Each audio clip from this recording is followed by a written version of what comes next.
মূলত আমাদের পুরোটাই আসলে মেডিকেল ডিপার্টমেন্টের উপরে। আমরা ইলেকট্রিক ছাত্র, আমরা সবই পড়ি, সবই আমাদের পড়তে হয়। তার মধ্যে এই সাবজেক্টটা আমাদের অন্য কোনো ডিপার্টমেন্টের ছাত্ররা এটা পড়ে না, শুধুমাত্র আমরা ইলেকট্রনিক্সের ছাত্ররা এই সাবজেক্টটা পড়ি, এই বায়োমেডিক্যাল ইঞ্জিনিয়ারিং। এই সাবজেক্ট টোটালটাই একদম মেডিকেলের উপরে নির্ভরশীল। মেডিকেলের যে সমস্ত যন্ত্রপাতিগুলো বা ইনস্ট্রুমেন্টগুলো ব্যবহার করা হয়, সেই যন্ত্রপাতিগুলো সবগুলো ইলেকট্রনিক্সের উপরে। এই জন্য এই সাবজেক্টটা আমাদের পড়তে হয়। এই সাবজেক্টটাতে তোমরা এতদিন যা কিছু জেনে আসছো, সেটার সাথে এটার মিল খুব কম। এটা খুবই ব্যতিক্রম একটা সাবজেক্ট। এই সাবজেক্টটা বলো।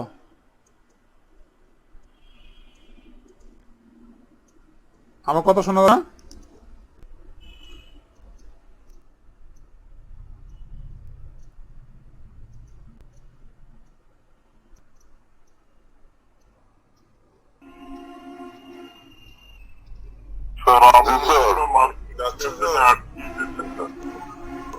আমার কথা শোনা যায়? ভয়েসটা একটু একটু আসতেছে, কিন্তু আস্তে আস্তে কথা তো, আস্তে আস্তে মাঝে মাঝে আস্তে।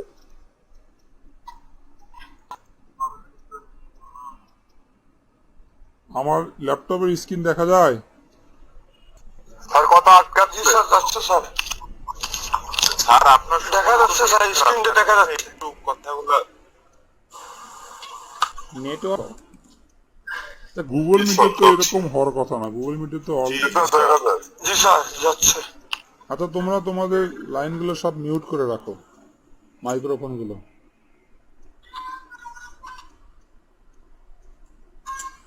ঠিক আছে স্যার, শোনা যাচ্ছে এবং দেখা যাচ্ছে।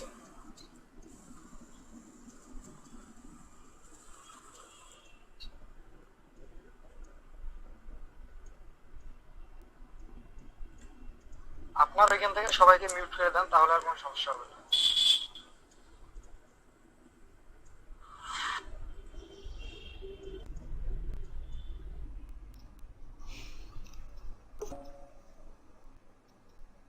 আচ্ছা, আমি যে বিষয়টা বলছিলাম যে আমাদের সাবজেক্টটা থেকে তোমরা যেমন ইঞ্জিনিয়ারিং বিষয়েও জ্ঞান রাখতে করতে পারবা, পাশাপাশি মেডিকেল বিষয়ে একটা বিশাল জ্ঞান অর্জন করতে পারবা।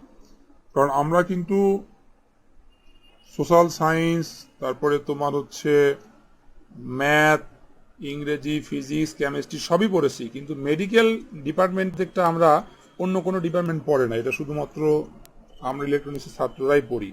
তো সেক্ষেত্রে এই সাবজেক্টটা খুবই ইম্পর্টেন্ট। যদিও অনলাইনে ক্লাস, সামনাসামনি হইলে আমরা অনেক কিছু জানতে পারতাম। এখন অনলাইনে কিছু সীমাবদ্ধতা, সময়, তারপরে অনেক কিছুই সীমাবদ্ধতা থাকে। এই জন্য আমরা পারি চেষ্টা করব শেখার জন্য। তারপর পরবর্তীতে যদি কখনো আবারও সুযোগ হয়, তখন আমরা চেষ্টা করব আরো ভালোভাবে উপস্থাপন করার জন্য। তো আজকে প্রথম এই ক্লাসটা যে করতেছি, ক্লাসটা সম্বন্ধে আজকে আমরা একটু আলোচনা করি। স্ক্রিন দেখা যাচ্ছে?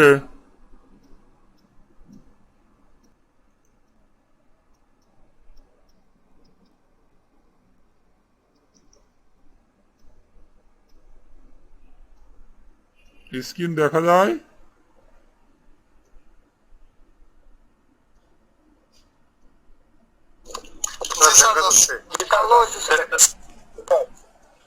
অন্ধকার দেখা যাচ্ছে স্যার, কালো হয়েছে স্যার। হ্যাঁ, এখন স্যার দেখা যাচ্ছে। স্যার দেখা যায় স্যার।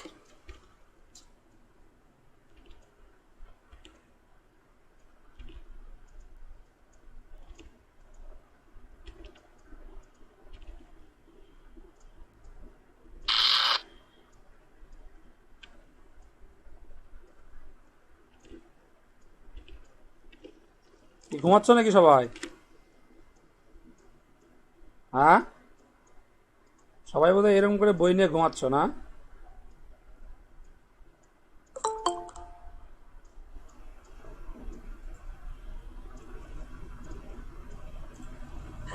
না স্যার স্যার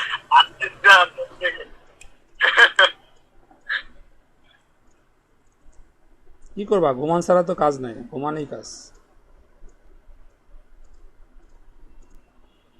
আমরা হলাম হাত দিয়ে ভাত তুলে খাওয়া মানুষ, সেখানে দেশে চামচ দিয়ে খাইতে, তাহলে কেমনে হবে?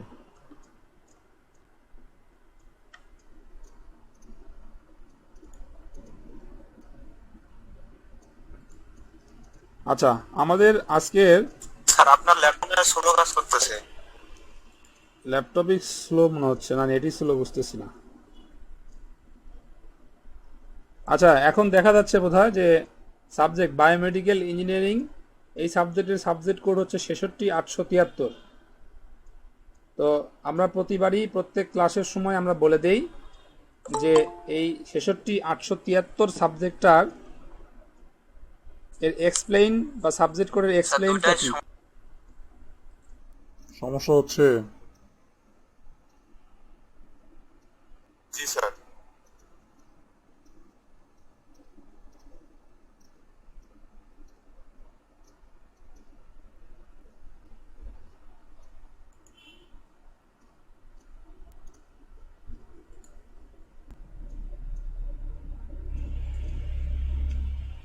আচ্ছা দেখো, তোমাদের এই বায়োমেডিক্যাল ইঞ্জিনিয়ারিং সাবজেক্টটার বিষয় কোড হচ্ছে 66873।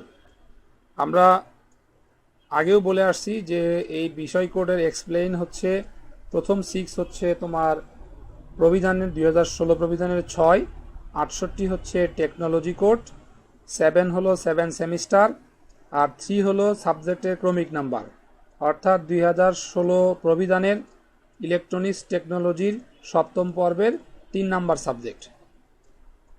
এই বায়োমেডিক্যাল ইঞ্জিনিয়ারিং সাবজেক্টটা টোটাল 4 ক্রেডিটের সাবজেক্ট। 4 ক্রেডিটের সাবজেক্ট আমরা জানি, টোটাল মার্ক হচ্ছে 200 মার্ক।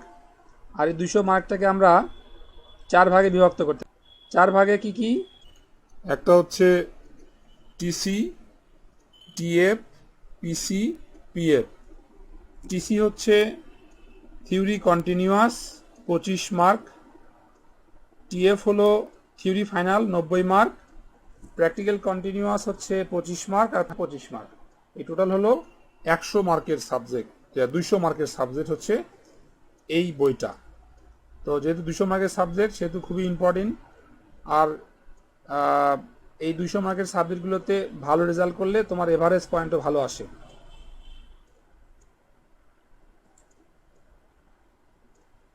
আচ্ছা, তোমাদের আরেকটু আমি বিষয় শেয়ার করে রাখি, সেটা হচ্ছে আমার এই যে ক্লাসটা চলতেছে, এই ক্লাসটা হয় বা আবারও মনে করা লাগে যে যদি রিপিট করার লাগতো বা দেখা যেত ভালো হইতো, সেক্ষেত্রে সেই সুবিধার জন্য আমি তোমাদেরকে আজকের এই প্রত্যেক ক্লাসেরই ভিডিও, আমার এটার প্রতিটা ক্লাসের রেকর্ডিং থাকবে এবং আমি এই ক্লাসের রেকর্ডিংটা আমার ইউটিউবের চ্যানেলে দিয়ে দিব। তোমরা আমার ইউটিউব চ্যানেলটা লগ ইন করে রাখবা, সাবস্ক্রাইব করে রাখবা, এবং ওই ক্লাস ভিডিওটা রাতের বেলায় তোমরা পেয়ে যাবা ইউটিউবে। আমার ইউটিউবের চ্যানেলে চ্যাট বক্সে দিয়ে দিই। সবাই একটু কষ্ট করে লিঙ্কটা সেভ করে রাখো, অথবা সাথে সাথে জয়েন করে তোমরা হচ্ছে সাবস্ক্রাইব করে রাখো, তাহলে রাতের বেলা আমার এই ক্লাসের ভিডিওগুলো দেখতে পারবা। এখানে যদি মানে কথাগুলো শুনতেও যদি কষ্ট হয় বা আটকে আটকে যায়, কিন্তু ওই ভিডিওতে কিন্তু আটকিবে না, কারণ ভিডিওটা আমার একটা রেকর্ডিং চলতেছে। সেই ক্ষেত্রে তোমরা ইউটিউবে একদম প্রপারলি সাউন্ড শুনতে পারবা, আমার বিশ্বাস। কথা কি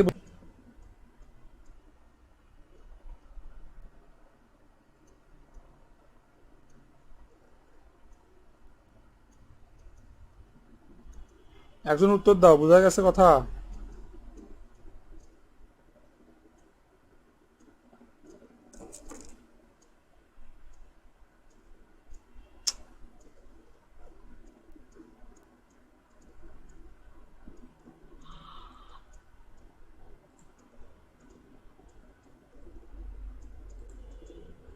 রিয়াজুল কথা শোনা যায় না?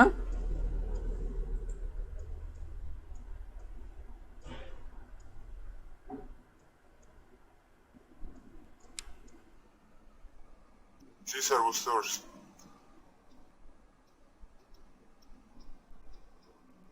জি স্যার, বোঝা যাচ্ছে আর বুঝতে পারছি। করে দিচ্ছি স্যার। অনেক স্লো, মানে আমি এখন কথা বললে অনেকক্ষণ পরে কথাগুলো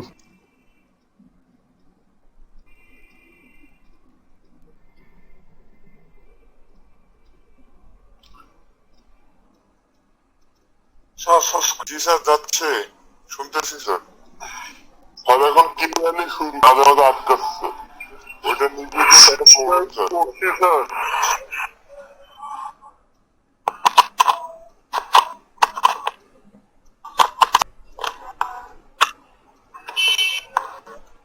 আচ্ছা ঠিক আছে, তাহলে আমি করি এখন। তো আমার এই সাবজেক্টের প্রথম অধ্যায় হচ্ছে মেডিকেল টার্মিনোলজি। জি স্যার, তার তবু আটকাচ্ছে আবার।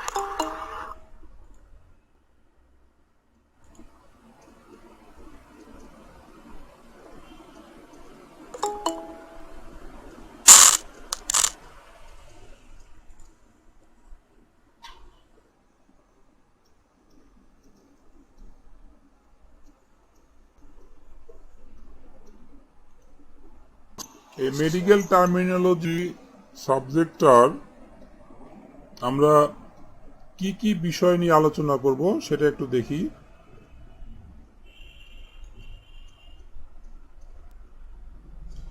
আজকে আমরা এই অধ্যায়ের মেডিকেল টার্মিনোলজি কাকে বলে এটা বিষয়ে আলোচনা করব। সেল ফিজিওলজি বা কোষের শরীরবৃত্তীয় কি এটা বিষয়ে আলোচনা করব। একটি আদর্শ প্রাণী কোষের কয়টি অংশ থাকে ও কি কি এই বিষয়টি নিয়ে আলোচনা করব। হার্টের, যেটাকে আমরা হার্ট বলি, হার্টের রিদমিসিটি ও এক্সাইটেশন ব্যাখ্যা করব। তারপরে রেস্টিং ও অ্যাকশন পটেনশিয়াল কাকে বলে এটা নিয়ে আলোচনা করব। আর একটা বিষয় আলোচনা করব, সেটা হচ্ছে ডিএনএ কি। ডিএনএ কি এটা নিয়ে আমরা আজকে আলোচনা করব।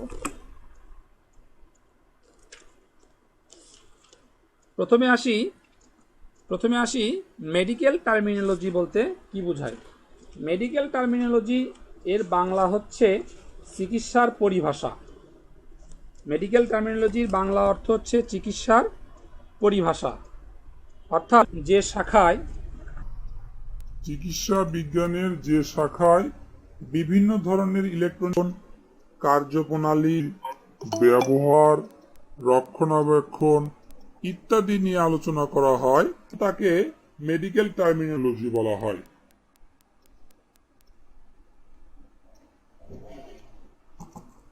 আমি আবার বলতেছি যে মেডিকেল টার্মিনোলজি কোথা থেকে আসছে। চিকিৎসার পরিভাষাটা এটা মূলত বায়োমেডিকেল ইঞ্জিনিয়ারিং। বায়োমেডিকেল ইঞ্জিনিয়ারিংটা কি, যে চিকিৎসা বিজ্ঞানের যে শাখায় ইলেকট্রনিক্স ইনস্ট্রুমেন্টের গঠন, কার্যপ্রণালী, ব্যবহার, রক্ষণাবেক্ষণ ইত্যাদি নিয়ে আলোচনা করা হয়, এই পুরো সিস্টেমটাকে বলা হয় বায়োমেডিকেল ইঞ্জিনিয়ারিং।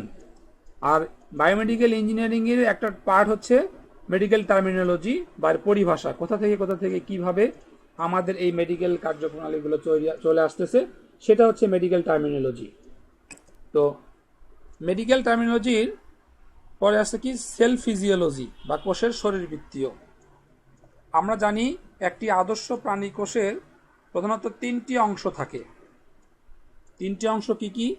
একটা হচ্ছে কোষ আবরণী বা সেল মেমব্রেন, 2 নম্বর হচ্ছে সাইটোপ্লাজম, 3 নম্বর হচ্ছে নিউক্লিয়াস। কোষ আবরণগুলো আমরা আমাদের শরীর যে পুরো যে অংশটা পুরোটাই আসলে কোষ দিয়ে তৈরি। কোষ আমরা যদি সাধারণ ভাষায় বা চলিত ভাষায় যদি বলি যে কোষ কোনগুলো, কোষ হচ্ছে আমরা যারা অনেকেই মাংস খাই, যেমন যদি সহজ ভাষায় বলি, তোমরা যারা গরুর মাংস খাও, গরুর মাংসের কোষ বা আঁশগুলো একটু মোটা মোটা দেখা যায়, যে মাংস কাটলে ভিতরে অনেকগুলো আঁশ দেখা যায় মোটা মোটা, এগুলোকে কোষ বলা হয়। হ্যাঁ, এগুলো হচ্ছে প্রাণীর কোষের কোষ। তো এই কোষগুলো দিয়ে মানুষের কাঠামোগুলো তৈরি করা হয়ে থাকে। তারপরে আছে আর একটা অংশ কি সাইটোপ্লাজম, তারপরে হচ্ছে নিউক্লিয়াস। প্রথমে আসি কোষ আবরণী বলতে কি বোঝাচ্ছে। কোষ আবরণী বলতে বোঝাচ্ছে যে প্রোটোপ্লাজমের বাহিরে এক ধরনের বিশেষ পর্দা থাকে। প্রোটোপ্লাজমের বাহিরে এক ধরনের বিশেষ পর্দা থাকে, এই পর্দাটাকে আমরা কোষ আবরণী বা কোষ মেমব্রেন বলতেছি। কোষ আবরণী বা কোষ মেমব্রেন বলতেছি। আমি এটার বিস্তারিত আরও বলবো একটু পরে, তোমরা তখন বুঝতে পারবা। তারপরে বলতেছে যে তারপরে আছে কি যে সাইটোপ্লাজম, নিউক্লিয়াস। আমরা জানি আমরা জানি যে নিউক্লিয়াস হচ্ছে মানবদেহের কেন্দ্র বলা হয়। প্রত্যেকটা জিনিসের একটা কেন্দ্রবিন্দু আছে, সেই মানবদেহের কেন্দ্র হচ্ছে নিউক্লিয়াস। নিউক্লিয়াস মূলত মানুষের পরিচয়কে ধারণ করে রাখে। যেমন আমরা যেটাকে বলি ডিএনএ, এই ডিএনএটা কোথায় থাকে? এই ডিএনএটা থাকে নিউক্লিয়াসে। নিউক্লিয়াসের ভিতরে এই ডিএনএটা অবস্থান করে। নিউক্লিয়াস হচ্ছে মানবদেহের কেন্দ্রবিন্দু। নিউক্লিয়াসের অনেক অংশ থাকে, nuclear membrane, nuclear plasm, chromatin, nuclear pore বা ছিদ্র, এর অনেকগুলো অংশ নিয়ে নিউক্লিয়াস গঠিত। তো পরীক্ষার এরকম প্রশ্ন থাকে যে নিউক্লিয়াস কি? নিউক্লিয়াস হচ্ছে মানবদেহের বা প্রাণী কোষের এক ধরনের কেন্দ্র, যা মানবদেহের পরিচয় বা ডিএনএকে ধারণ করে রাখতে পারে। বাবা কথা কি বোঝা যায়? একটু একজন উত্তর দিও।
কি লাইনে আসো তোমরা?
সব ঠিক আছে।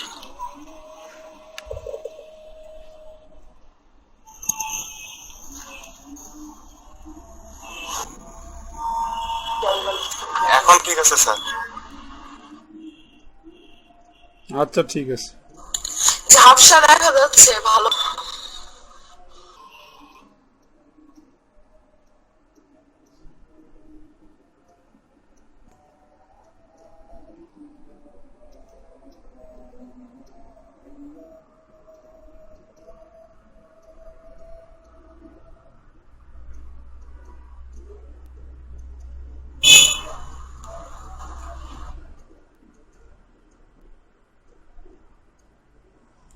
আচ্ছা দেখো, এখানে তোমাদের প্রথম অধ্যায়ের প্রশ্ন আছে একটা, সেল ফিজিওলজি কি।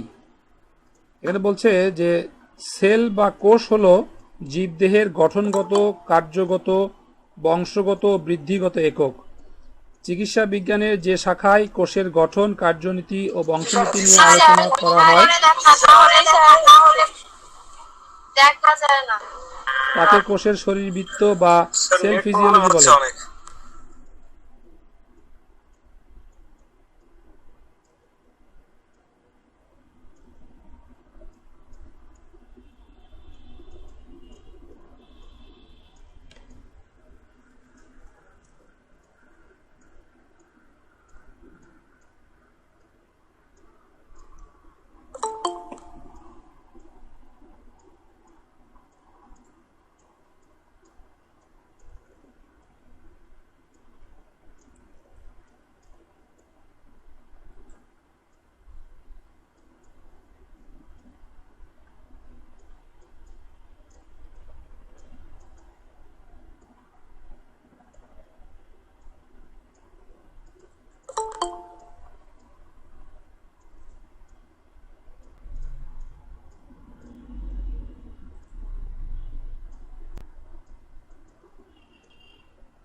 আচ্ছা, তারপরে দেখো এখানে লেখা আছে যে চিত্রসহ হার্ডের রিদমিক রিসাইটেশন ব্যাখ্যা করো। এটা খুবই ইম্পর্টেন্ট একটা প্রশ্ন।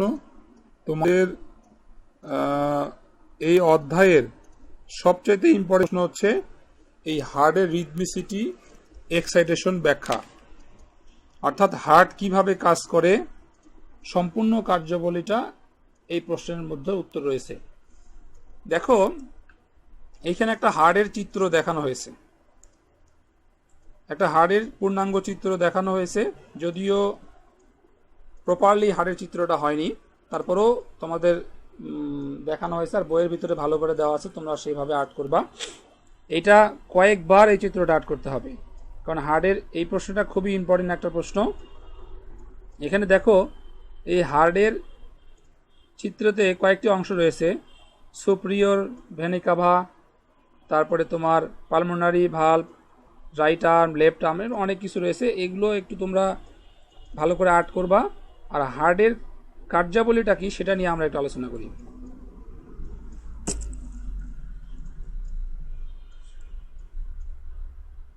এখানে দেখো বলছে যে হৃদপেশি এক বিশেষ ধরনের পেশি যা নিয়মিত বিরতিতে ছন্দময় গতিতে ইম্পালস তৈরি করে। আমি আবার বলতেছি, হৃদপেশি এক বিশেষ ধরনের পেশি। স্যার শোনা যাচ্ছে না, সাউন্ড অফ হয়ে আসতেছে।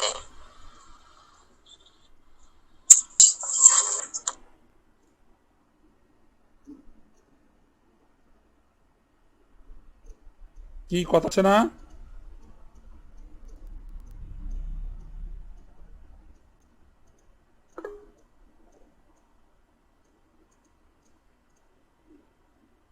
এত স্লো হলে কিভাবে কাজ করবো আমরা?